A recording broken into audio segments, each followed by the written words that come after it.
Welcome to our channel. Today we how to uninstall Betterment account integration, full guide step by step clearly. To uninstall the Betterment account integration, begin by logging into your Betterment account. Navigate to the settings menu within your account. Look for the integrations section and click on it. Identify the integration you wish to uninstall. Select the option to disconnect or uninstall the integration. A confirmation prompt may appear to ensure you want to proceed. Click Confirm to finalize the disconnection. You will receive a notification confirming that the integration has been successfully uninstalled. Return to the main dashboard to verify that the integration is no longer listed. If you experience any issues during the process, consider reaching out to Betterment's support team for assistance. It may take a few moments for changes to reflect in your account. Once you've verified the integration is removed, you can continue with other account updates as needed. If the page does not load, refresh the browser or try again in a private or incognito window.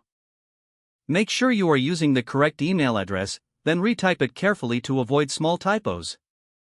If your password is not accepted, use the reset option and create a new strong password you can remember. Check your spam folder for verification or security emails, then complete any requested confirmation steps.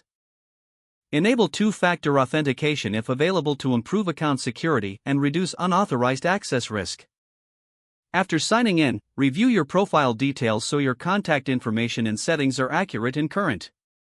If you see an error message, note it down and try again after restarting your device and internet connection. Log out when you finish, especially on shared devices, to keep your account and payment information secure. If the page does not load, refresh the browser or try again in a private or incognito window. Make sure you are using the correct email address, then retype it carefully to avoid small typos. If your password is not accepted, use the reset option and create a new strong password you can remember. Check your spam folder for verification or security emails, then complete any requested confirmation steps. Enable two-factor authentication if available to improve account security and reduce unauthorized access risk. After signing in, review your profile details so your contact information and settings are accurate and current.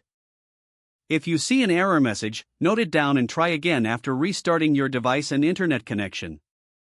Log out when you finish, especially on shared devices, to keep your account and payment information secure. Don't forget to like this video and subscribe to our channel for more step-by-step tech guides.